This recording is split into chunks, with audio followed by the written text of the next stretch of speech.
Good morning, everyone. Welcome. We're going to go ahead and get started. Thank you so much for joining the webcast today. We're going to be talking about Windows 10 and the signs that your company might be ready to make that move. My name is Heidi Flagg. I'm the marketing manager here at SmartDeploy, and we also have a very special guest here today. His name is Chris Letexier. He's from Microsoft. If you're involved at all in the Spiceworks community, you have probably seen that picture. He jumps in on a lot of discussions relating to Windows 10, re-imaging rights, volume licensing. He's kind of the go-to guy. He has 448 best answers in the Spiceworks community, and we are very excited to have him participating in this webcast with us today. So just a few quick housekeeping items before we jump into things. This is a 30-minute webcast, and we want to be respectful of your time, and we're cramming a lot of stuff into 30 minutes, so we're going to move kind of quickly, but we'll record this webcast as well. So if for some reason you need to step away, we'll send out a link to the recording after the event.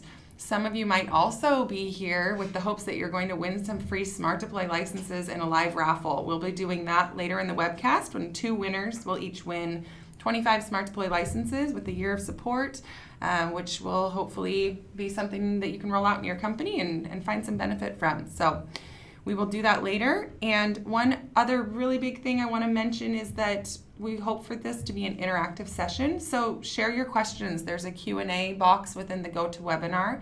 If you can share your questions, anything, whether it's relating to Windows 10 or licensing, re-imaging rights, any of that we can get responses from Chris on, or we have the people here in the room from the SmartDeploy team as well. If there's any SmartDeploy specific or deployment specific questions that you have, just start pumping those in through the Q&A, and we will get to those during our live session at the end of this presentation. So to kick things off, I'm going to go ahead and instead of introducing everyone myself, I'll go ahead and let people introduce themselves. So just to maybe get a fun little intro here, I'm going to have everyone go around the room and say your name and the first job that you ever had. So should be interesting. Great, I'm Aaron, and my first job was working in the farm fields of rural Minnesota. I'm Spencer, and my first job was at an auto brokerage, and my job was to wash cars, and literally probably in my second day, one of the more senior detail guys up and just bounced in the middle of buffing out a car, and I had to quickly teach myself how to buff this mid-90s Champagne Honda Accord without burning the paint. I hope it's still on the road today. I'm Eric, and my first job was working for American Pools, cleaning pools, and that essentially made me a pool boy. And Chris, are you there? Okay. Yeah, I'm here. My first job was at Pizza Hut, of all places. I walked uphill both ways living in Washington at the time because I couldn't keep a B average in high school, and my parents required me to have a B average to drive. So uphill both ways, I can say that to my kids. That's the way I got to work. So that's the way I'm hoping they were smarter than me and get it better than B average so they can drive to school. Awesome. Perfect. Great work. Great. All right. Awesome. So that's who's going to be speaking here today, and we hope for a really great event. So get those questions coming in, and we'll go ahead and get things started. I'm going to hand things over to Aaron to talk a little bit about who we are and why we're talking about this today. Thanks, Heidi, and thanks everyone for joining.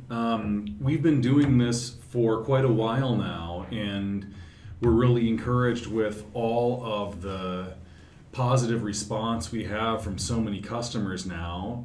And what's kind of unique about us is we're doing it on our own way. We're not a venture funded or institutionally motivated organization. We just saw a better way to go about this, a different way that would really simplify things for people just like all of you who are attending.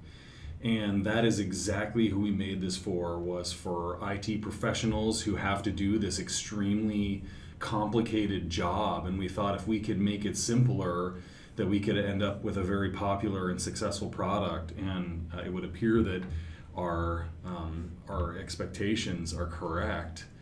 And we've been able to add a couple thousand customers on our own, and the community continues to grow, and we're continuing to add lots of new features. And we'll continue to rely on feedback from all of you to help us advance the product and help it grow and continue to improve it. So we welcome your feedback, and we love to engage directly with you. One of the things that we pride ourselves on is our support model, where we have lots of people who can answer questions from licensing, like we're going to talk about today, to support and related to things that are directly related to Windows deployment and all the ancillary things, including helping you overcome network problems and Active Directory problems and things like that all are relevant to getting this important job done. So thanks to all of you again, and hope you enjoy the discussion. Cool, thank you, Aaron. So just at a quick high level, as Aaron mentioned, we're trying to approach this a different way, a more modern way. We wanted to focus a lot of today's discussion around signs for moving to Windows 10, but also some really pragmatic advice about how to do that. SmartDeploy is one tool and one way to help you when you're ready to do that. We are totally cool with doing Windows 7 now, and we're going to be there for you when you're ready to take those next steps and start playing with Windows 10 as well. One of the ways that we do that is we help customers separate out their software and hardware information, so that you get some of the benefits of more progressive solutions and make this a more modern, modular approach to imaging machines. So you get to create your golden images based off of the software you like, regardless of the OS and app stack that you want, and then we handle all the driver management for you to make sure that those images are going to work perfectly on any one of the devices that you have in your environment. And we've learned from customers that this driver management piece is really important. Having a support model where you can pick up the phone or email us and get some real help to these tough problems and tough challenges that you're running into are all big differentiators for us, as well as just reducing the skill set required to do this difficult job. A lot of our customers are IT generalists and not necessarily desktop imaging specialists, and so we try to make everything simple and easy to use, fit within your infrastructure to make sure that you can use this product the way that you want and be up and successful, even in a simple proof of concept in an afternoon. So switching gears a little bit more broadly to Windows 10, a lot of you are probably playing with Windows 10. Certainly devices are shipping more commonly with this. It seems Microsoft has really been listening to customers and trying to make the operating system more usable and friendly to users as they've gone through 8.1, early versions of 10, and now latest is 16.07. Under the hood, they're making a lot of changes that we know about and care about because it's practical with how we set up machines. But the product's getting more robust, more reliable, more stable, faster. It's overall just getting better. And we'll take a look at some of the signs that point to how it's getting better, why it's getting better, and times to really pragmatic times to kind of make the switch and move to this. Almost everybody's at least testing, and devices are being optimized around this platform. And the reality is Windows 7 is aging. It's over a 10-year-old OS, and we're starting to see vendors dropping support for that, and we'll talk more specifically about that here shortly. But one of the things I wanted to talk with Eric about as well is security. And I know Windows 10 has made a lot of changes to harden the surface and make it more resilient to malware attacks and ways to keep the OS and app stack more secure. So Eric, if you want to touch on some of your favorites there, that'd be cool. Yeah, for sure. So as Microsoft has said, Windows 10 has been the most secure Windows operating system to date, and they've done a ton of work architecturally to make that possible. I want to talk about a few of the key features that provide that security, and we'll focus mostly on virtualization-based security. So virtualization-based security consists of 3 different components within the Windows operating system, and those are device guard, credential guard, and hypervisor-provided code integrity. So that's a lot of big words there, but I want to go ahead and just kind of detail each of them.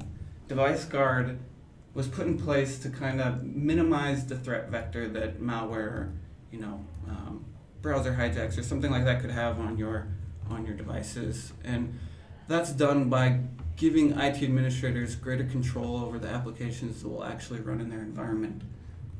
In addition to just the control, Microsoft has also instituted some more strict security protocols around signing of files and what can actually run. And being a software vendor ourselves, we've actually run into a few of these. So recently, with the release of 1607 and Secure Boot and UEFI mode, we actually had to do some work around our kernel mode drivers to get them up to par with Windows 10 security, and that required an additional certificate, as well as putting the drivers that we have through a Microsoft test suite and then submitting it for review, and making sure that we are who we say we are, and then that allows it to run. So you can see how that would greatly diminish malware running on your system.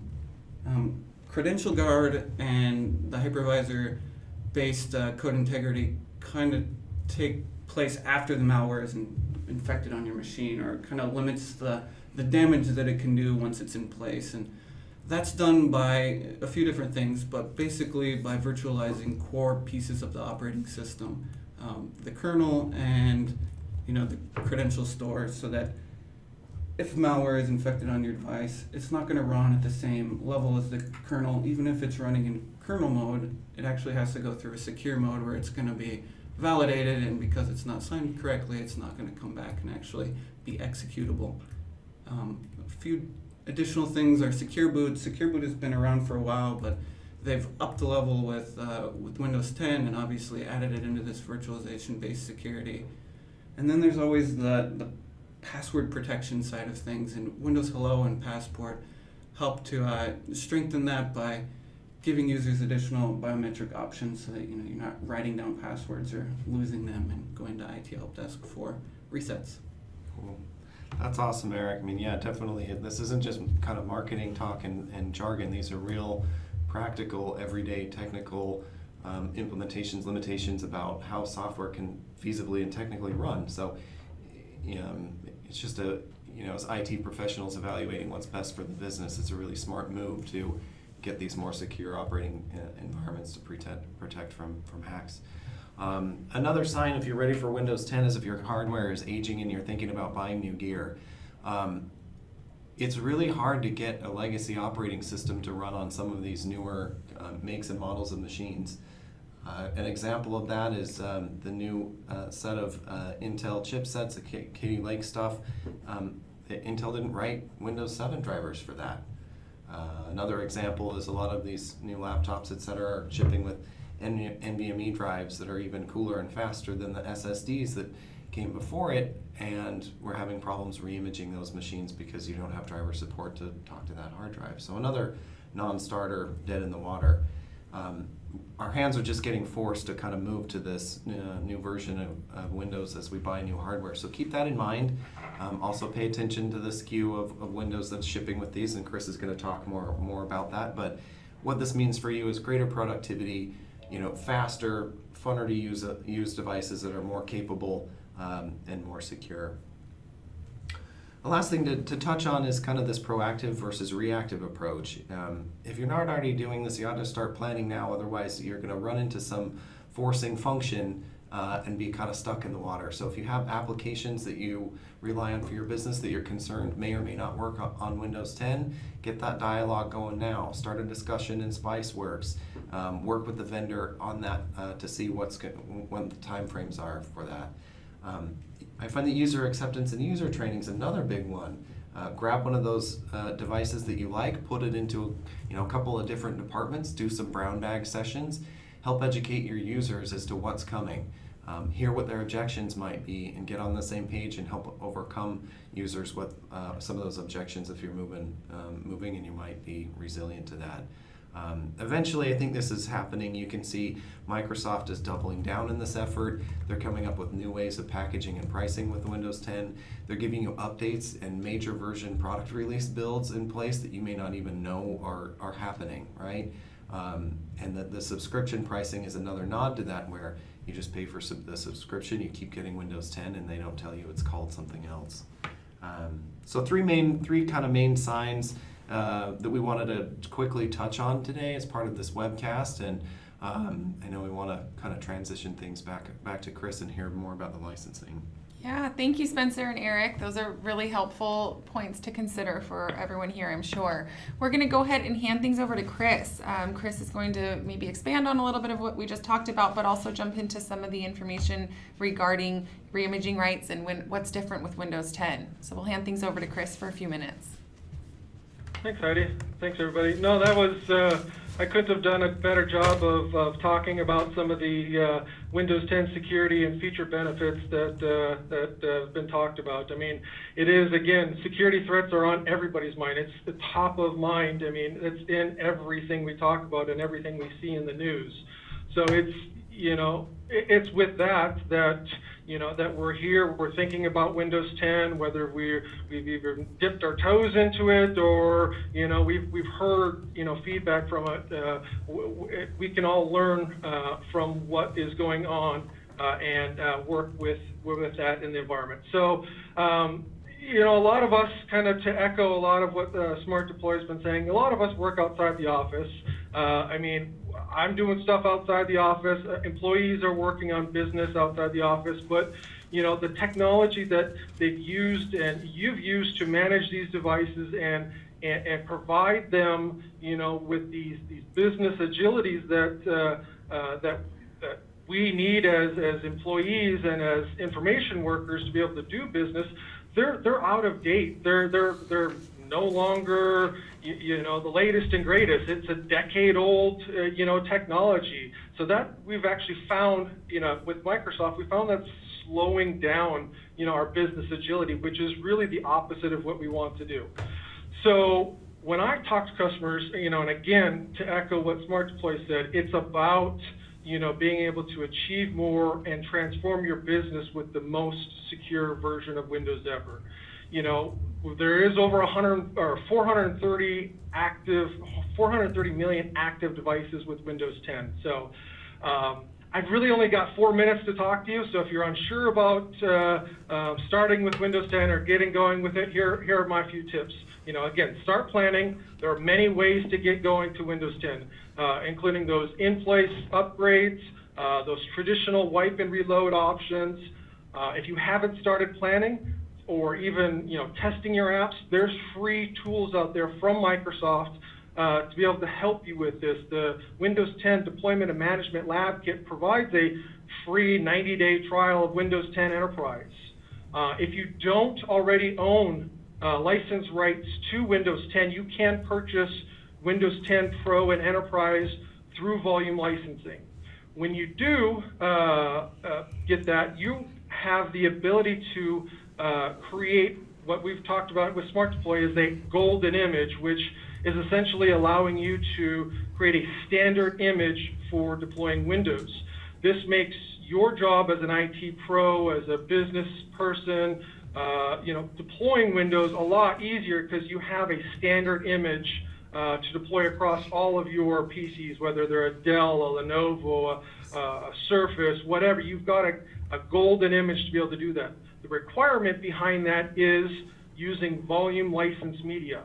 Your OEM Windows purchase that comes from the OEM with that device, that only allows you to recover images that were shipped with those devices, which is really restrictive. Volume license media provides you the rights to reimage and reinstall your OEM and retail licensed devices using VL media. So again, all of your devices, must be licensed to run Windows 10 Pro, for example. You're just using volume license media in place of that OEM media to create your image for deploying.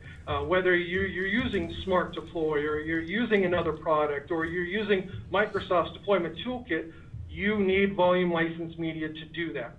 Okay? If you don't already have a volume license agreement now, it's not that difficult or expensive to really start one.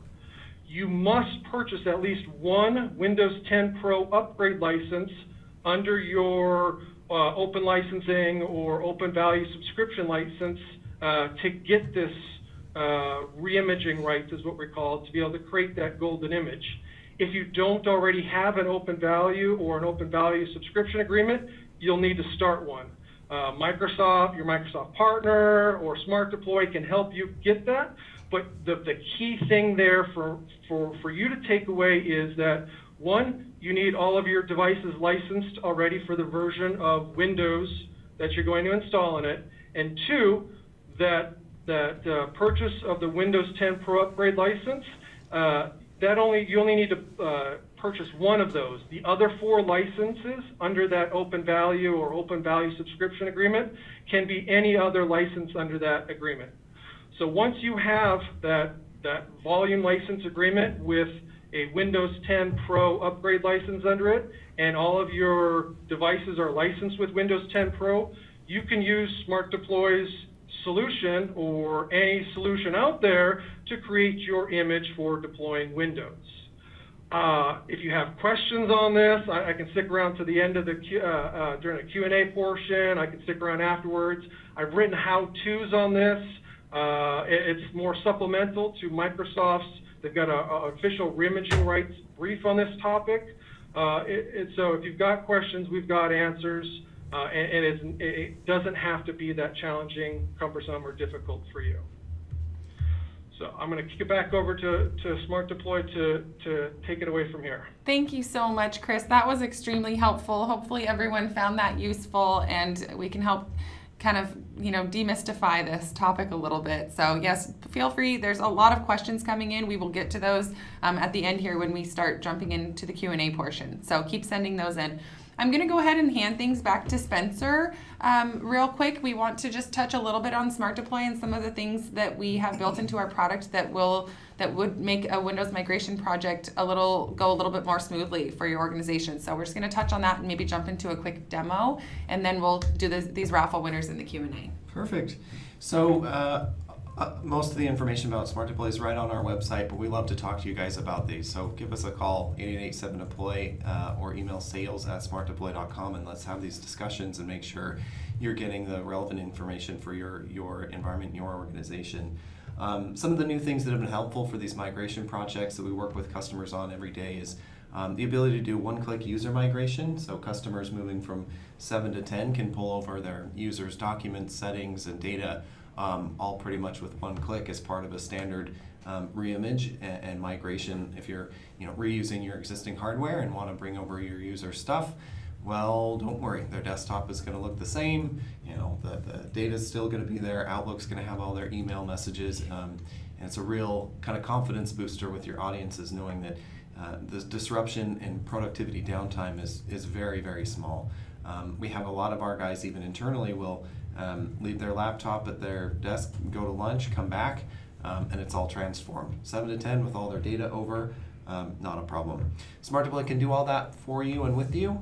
You can certainly do zero-touch push deployments, and I'll show you a quick demo of that today, where you could migrate the user stuff, move it from 7 to 10 to multiple machines with a multicast session. We've got wake on LAN built in, so if a machine happened to go to sleep, we'll wake it up and make sure that gets done for you. But we're here to move these things on your timetable, right? So we fully support 7.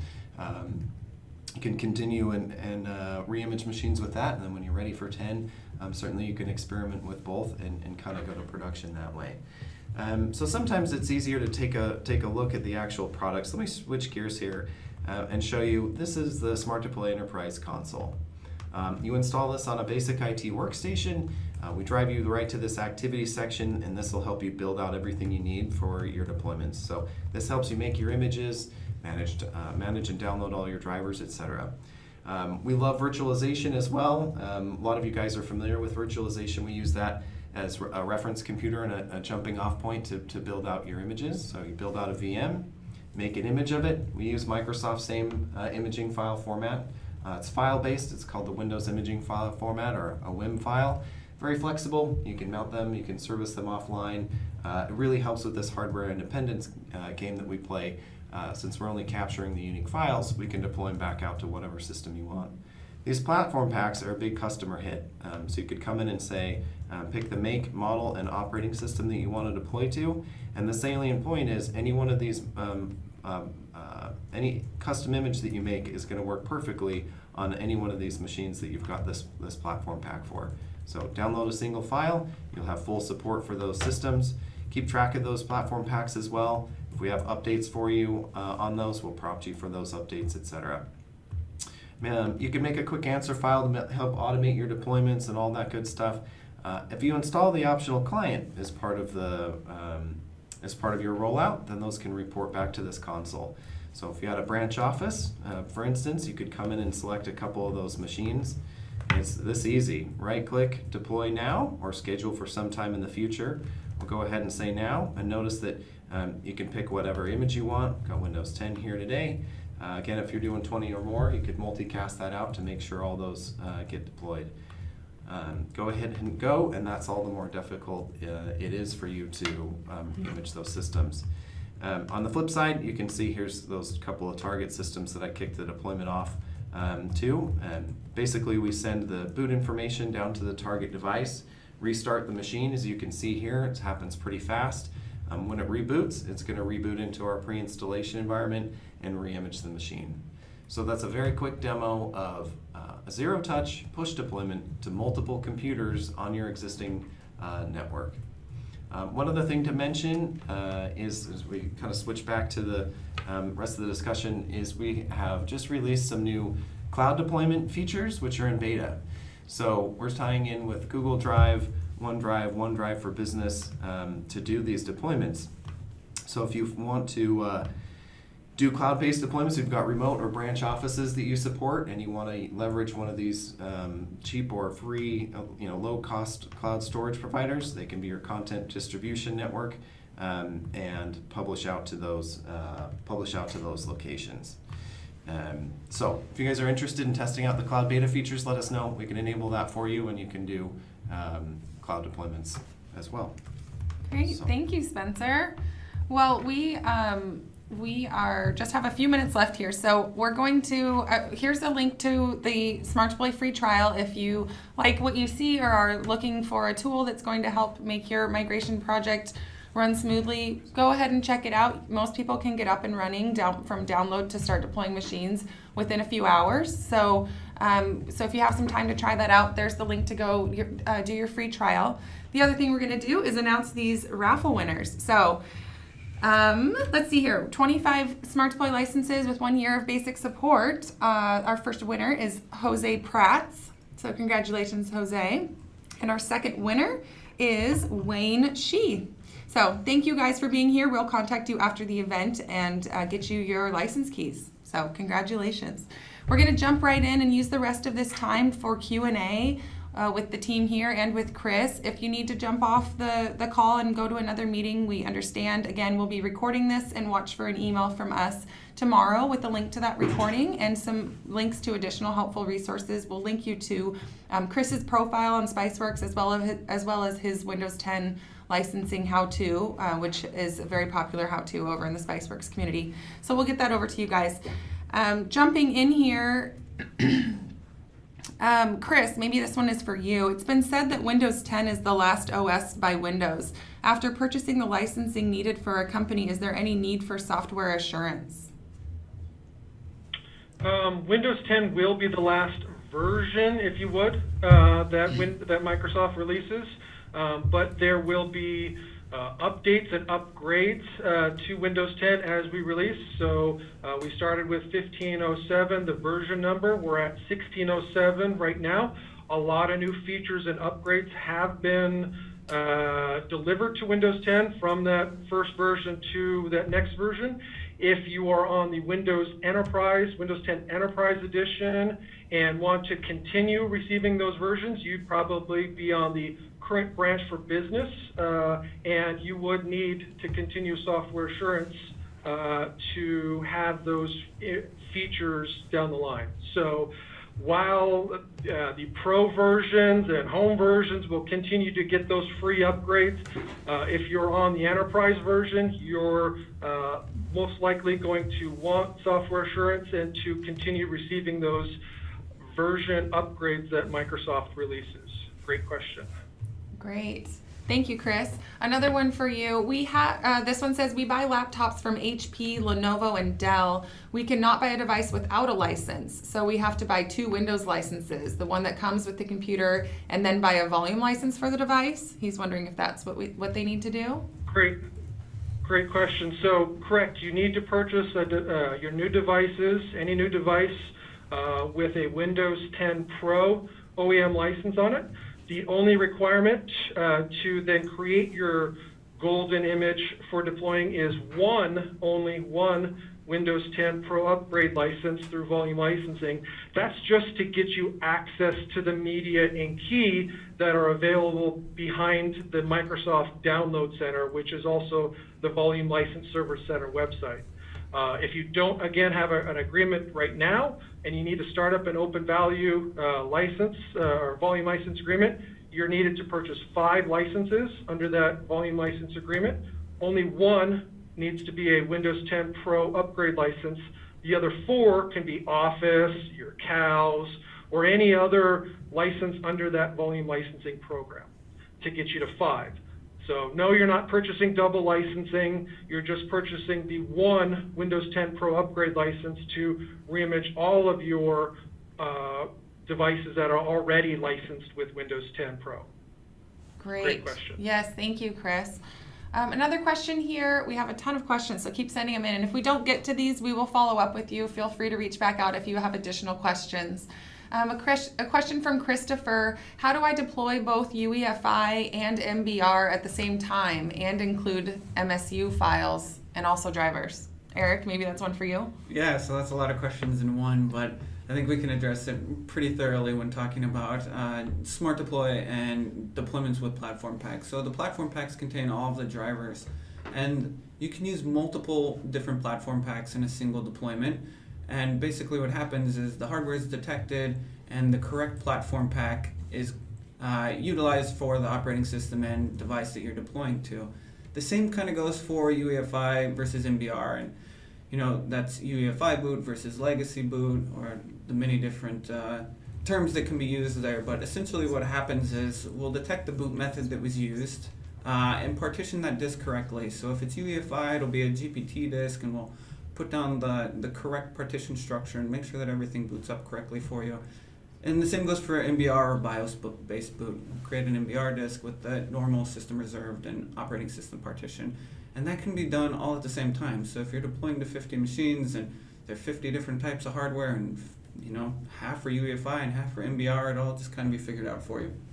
Thanks, Eric. And one other question that's kind of another specific SmartDeploy one. What is included in this one-click user data migration feature of SmartDeploy? Yeah, so out of box there's a few different options. You can include just users' documents, and that would be what's in my documents and under that user's profile. You could include everything that's on the disk that is basically not a system file. So you could end up with folders at the root of C or further down in the file structure. In addition to just data, settings can be migrated as well, and those can be application settings for some of the common things like Microsoft Office, as well as user settings, which would be like a desktop background or their power settings or something like that. Great. Thank you, Eric. And we have a few people asking specifically about the SmartDeploy trial. That is a fully functioning trial, so that is the full product right there. And the trial is a 15-day trial, so you should be able to, like I said, you can get that set up in a few hours. So 15 days should be plenty of time to run through a proof of concept. If you need a few additional days, reach out to us and we can talk about how to get you what you need to get through a proof of concept on your side. We have also a few different questions coming in from people asking specifically about how SmartDeploy licensing works. Spencer, do you just want to touch on that real quick, and we can probably answer a few of these questions in one? Okay, cool. Yeah, SmartDeploy is licensed like most other IT management products that you're used to using, which is a per machine basis. And we've found that scales to meet the needs of both small and large customers. The pricing's tiered, and it's a perpetual license, meaning you pay a one-time fee for the license and you own it for forever. You can reimage that batch of machines or that number of machines in your environment as many times as you want. make as much media as you want, as many images as you want, have anybody on your team use the product as much as you want, just so long as you're using on that number of devices. It includes support for at least the first year. You get a choice at the level of support that you want, and then you could optionally renew the maintenance support subscription on subsequent years as you so choose. Thank you, Spencer. And we are about 5 minutes over our 30 minutes here, so when we have a ton of questions I see up here. So we'll answer a couple more, and then we'll go ahead and wrap it for the day. And again, feel free to reach out to us if we didn't answer your question here. We're kind of jumping around a little bit on these, but if you need to jump off, thank you again for being here, and please feel free to reach out, and we look forward to working with you. Let's see here. Let's see.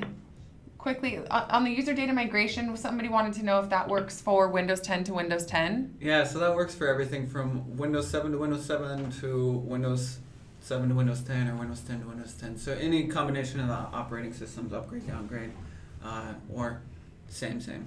Okay, great. And then in terms of the cloud deployment with SmartDeploy, where can I get more information for that? Yeah, so we've done some proof of concept work about imaging from the internet, and we're incorporating some of the homework that we've done back into the full product here. So customers told us that they want to do this. They want to make this efficient and better support branch office and home user.